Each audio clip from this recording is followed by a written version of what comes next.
आप सब बढ़िया होंगे। तो बच्चों, हमने अपनी लास्ट क्लास में different forms of business organisation का चैप्टर स्टार्ट करा। उसमें मैंने आपको सोल प्रोप्राइटरशिप बिजनेस के मेरिट्स, फीचर, डीमेरिट्स बताए।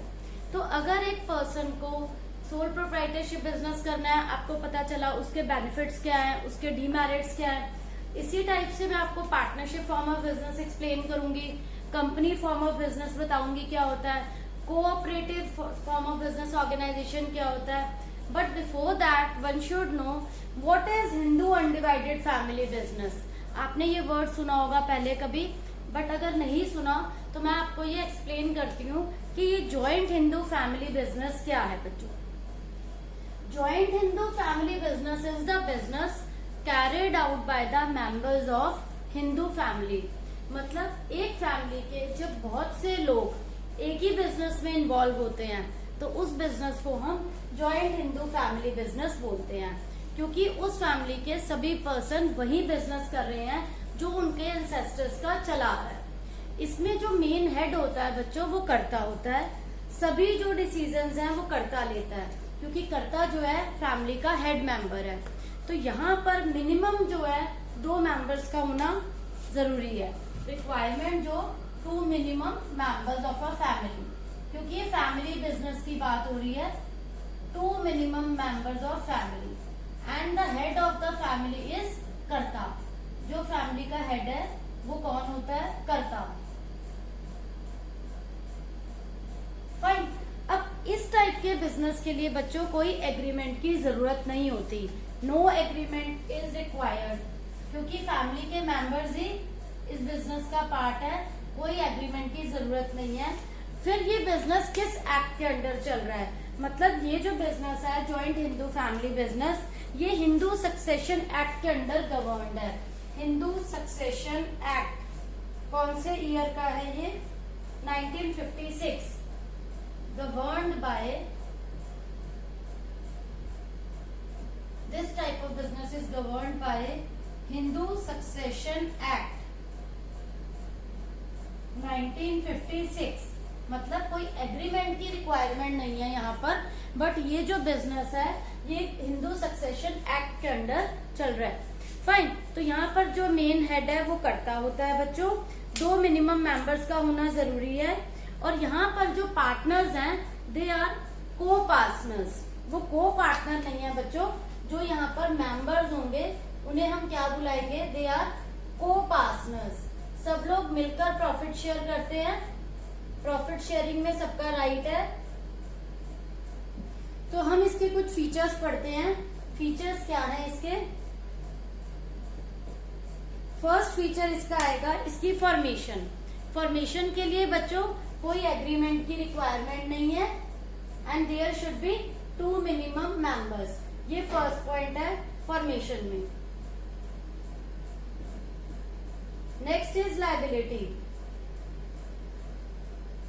यहाँ पर जो लायबिलिटी है karta, who is the head of the family, उसकी जो कर्ता की लायबिलिटी है वो अनलिमिटेड है। ठीक है, कर्ता की लायबिलिटी क्या है? अनलिमिटेड। लेकिन जो पार्टनर्स की लायबिलिटी रहेगी वो लिमिटेड रहेगी। इसके बाद बच्चों लायबिलिटी के बाद नेक्स्ट है कंट्रोल। यहाँ पर कंट्रोल किसका रहेगा बिजनेस पे? थर्ड पॉइंट है कंट्रोल। बिजनेस पे पूरा कंट्रोल कर्ता का रहेगा, बिकॉज कर्ता is the main head of the family. जो कर्ता पर्सन है वो फैमिली का हेड है, तो पूरे बिजनेस पे कंट्रोल कर्ता का रहेगा। सारे डिसीजन जो भी हैं बिजनेस के, वो सब डिसीजंस कौन लेगा? कर्ता लेगा। All decisions are taken by karta of the family. वो एल्डेस्ट मेंबर है फैमिली का।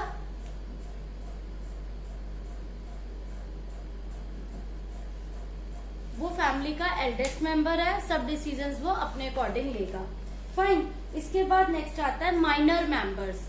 जितने भी बच्चे उनकी फैमिली में होंगे वो ऑटोमेटिकली फैमिली के बिजनेस का पार्ट बन जाएंगे।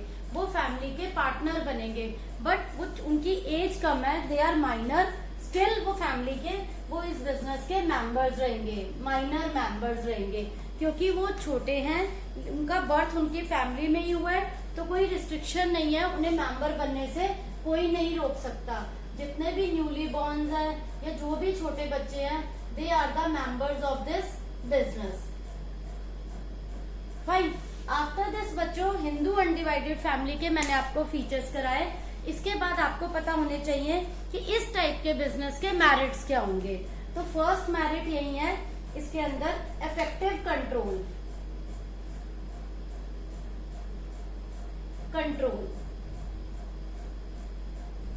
बिजनेस पर पूरा कंट्रोल किसका रहेगा?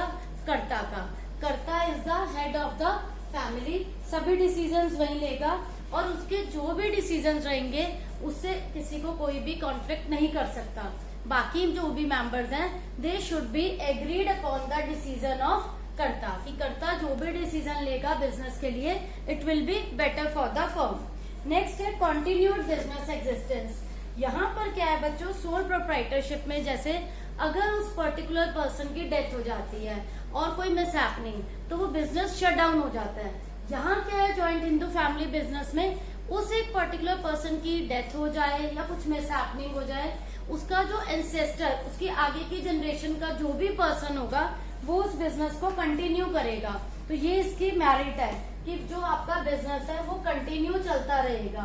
कंटिन्यूड बिजनेस एग्जिस्टेंस, आपका बिजनेस शट डाउन नहीं होगा। कंट्रोल यहाँ कर्ता के पास था, सभी डिसीजन कर्ता लेगा। ये प्लस पॉइंट है कि एक अकेला पर्सन डिसीजन ले रहा है, और ये भी एक प्लस पॉइंट है कि अगर उस हेड की, कर्ता की डेथ हो जाती है, तो उसके बाद जो नेक्स्ट मेंबर है, इट विल बी द कर्ता ऑफ द बिजनेस।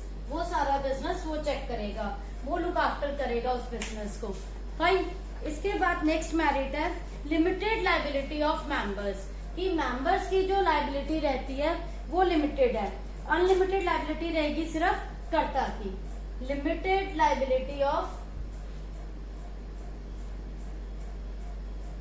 मेंबर्स, कि जितने भी मेंबर्स हैं इस टाइप के बिजनेस में, अदर देन कर्ता, कर्ता की जो लाइबिलिटी है अनलिमिटेड है, लेकिन बाकी मेंबर्स की जो लाइबिलिटी है दैट इज लिमिटेड लाइबिलिटी। उसके बाद है लॉयलिटी। सारे पर्सन्स, जितने भी फैमिली के बिजनेस के लोग हैं, सब लोग मिलजुल कर ये बिजनेस चला रहे हैं। इस टाइप के बिजनेस पहले होते थे, लाइक एक फार्मर है, वो उसका बिजनेस है प्रोडक्शन का, कल्टीवेशन का, फैमिली के सभी लोग उस काम में लगे हुए हैं। या एक जमींदार है, उसकी लैंड है, उस पर उनके बच्चे काम कर रहे हैं, आगे नेक्स्ट जनरेशन काम कर रही है। तो यहाँ पर क्या है, एक फैमिली के सभी लोग जब सेम बिजनेस में इन्वॉल्व हैं, तो उनके बीच म्यूचुअल लॉयलिटी, कोऑपरेशन डेवलप हो जाता है ऑटोमेटिकली।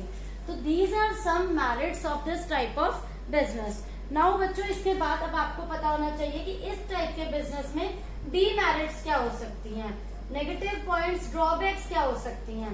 फर्स्ट, लिमिटेड रिसोर्सेज, क्योंकि आप बाहर वाले किसी पर्सन को यहाँ इन्वॉल्व नहीं कर रहे, सारे जो भी पैसे लगे हैं वो एक ही फैमिली के लगे हैं।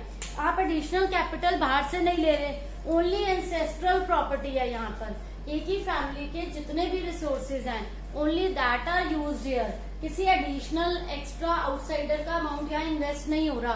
तो always just like sole proprietorship, उसमें सिंगल पर्सन बिजनेस कर रहा है, उस अकेले की कैपिटल लगी है। इस टाइप के बिजनेस में एक फैमिली का अमाउंट ही इन्वेस्टेड है, आउटसाइडर किसी ने यहाँ इन्वेस्टमेंट नहीं करी। तो ऑलवेज ये इसका नेगेटिव पॉइंट रहेगा कि यहाँ पर रिसोर्सेज क्या रहेंगे बच्चों, लिमिटेड रहेंगे। नेक्स्ट है बच्चों अनलिमिटेड लाइबिलिटी ऑफ कर्ता, मीन्स कि लाइबिलिटी उस ओनर की, कर्ता की ऑलवेज अनलिमिटेड है, कि इफ इन केस कभी कोई लॉस हो जाता है तो उसको अपनी पर्सनल प्रॉपर्टी भी यूज करनी पड़ेगी पे करने के लिए। अनलिमिटेड लाइबिलिटी रहती है यहाँ पर बच्चों कर्ता की, अनलिमिटेड लाइबिलिटी। और बाकी मेंबर्स की लाइबिलिटी क्या रहती है, लिमिटेड। तो यहाँ पर वो अपनी प्रॉपर्टी को भी यूज करेगा अपनी लाइबिलिटीज की पेमेंट के लिए। नेक्स्ट है डोमिनेंस ऑफ कर्ता। जैसे कि बच्चों मैंने आपको बताया, all decisions are taken by karta, ठीक है, because he is the head of the family. Karta is the head of family, तो वो सारे डिसीजंस ले रहा है यहाँ पर कर्ता, सारे डिसीजंस ले रहा है। तो कभी वो कुछ बात नहीं भी अगर ठीक डिसीजन लेता, स्टिल वो सभी फैमिली मेंबर्स को माननी पड़ती है। तो वो उस पे एग्री हो ना हो, इससे क्या होता है बच्चों, कॉन्फ्लिक्ट्स अराइज होती हैं, म्यूचुअल डिस्प्यूट स्टार्ट हो जाती हैं, बिकॉज कर्ता हेड है, उसकी बात सब एग्री करनी पड़ेगी, चाहे वो decision it might be wrong in some और हाउ एनी सिचुएशन ऐसी भी हो जाती है कि वो ठीक नहीं है, तो उस केस में भी फैमिली मेंबर्स को एग्री करना पड़ता है। तो इससे उनके बीच में जो म्यूचुअल कॉन्फ्लिक्ट हो सकती हैं, डिफरेंसेस अराइज हो सकते हैं। नेक्स्ट है इसके बाद बच्चों limited managerial skills. Limited managerial skills का मतलब है आप बाहर से यहाँ किसी को हायर नहीं कर रहे अपनी इस टाइप के बिजनेस के लिए, कर्ता इज द पर्सन जो सारे डिसीजन ले रहा है, तो इट इज नॉट कंपल्शन कि वो टैलेंटेड है, उसके पास सारे टैलेंट्स हैं या सारी नॉलेज है, इट इज नॉट कंपल्सरी कि वो मैनेजरियल लेवल के डिसीजन भी खुद ले रहा है, सब टाइप के डिसीजन वो खुद ले रहा है, तो ये कंपल्सरी नहीं है वो हर डिसीजन लेने में वो कैपेबल हो, एफिशिएंट हो, और आप बाहर से यहाँ किसी को हायर नहीं करते। इस टाइप के बिजनेस में हेड ऑफ द जो मेंबर है फैमिली का, जो बिजनेस चला रहा है, वो सारे डिसीजंस खुद लेता है, ठीक है, तो वो खुद डिसीजंस ले रहा है, तो उसे खुद ही देखना है कि मैं जो भी डिसीजन ले रहा हूँ वो ठीक है नहीं ठीक। तो इसके बाद नेक्स्ट पॉइंट है limited managerial skills. Limited managerial skills में क्या आएगा बच्चों, बाहर से आप किसी पर्सन को हायर नहीं कर रहे हैं, फैमिली मेंबर जो भी डिसीजन कर्ता ले रहा है उसको एग्री कर रहे हैं, तो ये जरूरी नहीं है कर्ता ने जो डिसीजन लिया, जो कर्ता डिसाइड कर रहा है, मतलब उसके पास टैलेंट सारे हो या वो मैनेजरियल स्किल्स हो जो एक बिजनेस के लिए चाहिए, स्टिल वो अपने आप सब डिसीजन ले रहा है, तो ये जरूरी नहीं है कि सब उस पर एग्री कर रहे हैं और वो इन बॉन्ड बहुत इंटेलिजेंट है, यहाँ वो लैक कर रहा है क्योंकि आप बाहर से भी नहीं हायर कर रहे किसी मैनेजरियल स्किल्स के लिए किसी टैलेंटेड पर्सन को। तो इस टाइप के बिजनेस में ये नेगेटिव पॉइंट रहेगा कि वो पर्सन चाहे उसके पास टैलेंट है या नहीं है, वो स्किल्ड प्रॉपरली बिजनेस के अकॉर्डिंग है या नहीं, उसकी बात सबको माननी पड़ती है, और वो चाहे उस नॉलेज में टैलेंट में लैक कर रहा है, ठीक है। तो these are some demerits of this type of business, और मैंने आपको इसके मेरिट्स करवाए। तो इस टाइप का बिजनेस जो है बहुत पहले से चला आ रहा है, कुछ फर्म्स आज भी, कुछ बिजनेस ऐसे हैं जो आज भी एंसेस्ट्रल प्रॉपर्टी से ही कंटिन्यू चल रहे हैं, पुराने टाइम से ही चले आ रहे हैं, बट बहुत सारा टाइम क्या हो गया, अब चेंज हो गया है, बहुत सारे चेंजेस आ गए हैं।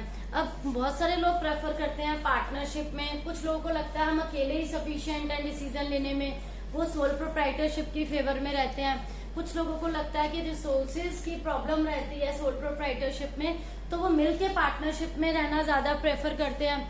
एंड सम पीपल थॉट कि हाँ कंपनी फॉर्म ऑफ बिजनेस अच्छा है, तो वो उस टाइप से बिजनेस करना प्रेफर करते हैं। तो स्टूडेंट्स यहाँ पर हमारा ये हिंदू अनडिवाइडेड फैमिली का टॉपिक कंप्लीट होता है। आफ्टर दिस मैं आपको पार्टनरशिप करवाऊंगी कि पार्टनरशिप फॉर्म ऑफ बिजनेस किस टाइप का बिजनेस है, उसमें रिक्वायरमेंट्स क्या होती हैं, पार्टनर्स किस टाइप से होते हैं। तो अपनी मैं नेक्स्ट क्लास में ये सब टॉपिक्स मैं आपको क्लियर करूंगी।